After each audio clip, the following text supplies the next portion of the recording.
This is a very painful thing about finding a why, is that if you have a sacred symbol and you start hammering that sacred symbol at your company, you'll attract talent that resonates with that sacred symbol, but at the same time, those who don't resonate with it will know that they don't belong. And in the short run, in the short term, that means attrition, right? And when you have attrition in the short term, that all means you're gonna be working harder. It might hurt your bottom line, and you don't know if the talent that you attract is the right time. Right. It's a gamble. Right. Right. So then, why would somebody do this? Because at the end, they'll be happier. Because then once they find their sacred symbol, their why, they'll be in a happier place. Because people work best when they're actually doing something that they find fulfilling, right? Psychologically speaking, once we hit $60,000 in our annual income, you actually so after you hit that 60,000, you hit a threshold where more money does not necessarily make you happier, right? In market, maybe it's 80,000, right? But typically, after you hit a certain threshold where you meet your livelihood, more money doesn't actually make you happier. So for business owners, really what gives the satisfaction is finding that why and going for it. And that's really what people are looking for. And like we were talking earlier about business owners who, they build up their business and it's okay, cruise control, and just click stocks all day and watch TV kind of thing, right? To be very honest, it's probably because they start realizing, oh, wait, I got the money now, but there's no why, there's no further purpose, there's no further drive, there's no higher meaning in what I'm doing. Yeah. And of course they become lethargic. That's a lot of people, though, who do that. Exactly, right? So there's a lot of people to help. You can't do something just to aim for $50,000 a year. Right, you can't. You can't, because you got to go for aiming for something that, if you miss, you land at 50. Mm-hmm. But once they hit 50, they stop. And we're like, that's not success. Mm-hmm. But to them, it's success. It's success. Right.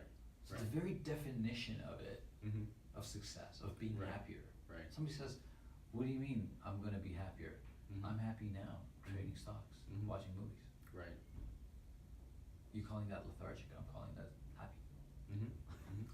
There's one thing that's So there's a lot of people to help in terms of raising awareness. That's a very great point. That's a very great point. And my argument is this: people don't exist to be happy. Happy is not the destination you want to be. In fact, Right. psychologically speaking, if you look for happy, you're not going to find happy. Right.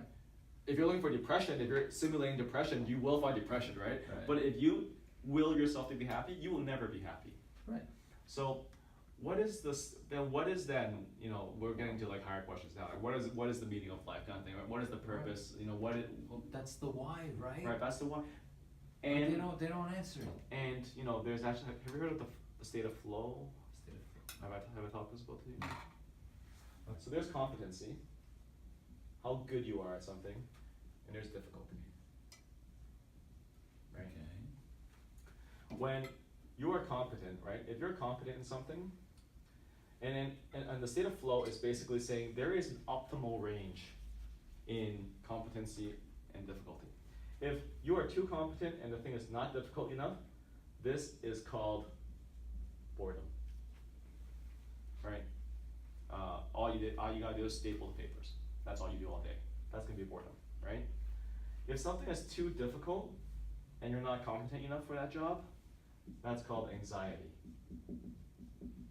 Because it's just too hard. You can't deal with it. You're not good enough at that, right? There's an optimal range between competency and difficulty, and that is called the state of flow. Have you ever sat down and worked on something, and it felt like 20 minutes for you, but it was actually like 3 to 5 hours? You ever get that feeling? Yeah. Yeah, right. When I'm playing. When you're playing, right? And play is obviously when, no. Have you ever played against? If you play against NHL players, hockey, you'll be feeling this. Yeah. Right? If you're playing with scrubs, you'll feel this. Right? So even for playing, there's an optimal range of difficulty that you want. Yes. Right? You want to play with people at your same level, or maybe slightly higher. Right. Right? And so you can stretch that. But even for work, right? You want to be in this state. You want to find you want to work in this state. So for anyone in any job, any position, what they want to be is they want to be in a state of flow where they are in an optimum level of, in their terms of their competency and the job they're tasked with. And so when we're talking about the why for people, right? Business owners, right, who have set up a perfect business, everything's good. Difficulty is nothing, competency is high. They're probably bored, Yeah. right? And they're looking elsewhere for happiness. They feel like happiness is the state of satisfaction. That's the purpose of life. But actually, to be very honest, what we found, people are most satisfied is when they're doing something meaningful that matches their level of competency in terms of difficulty.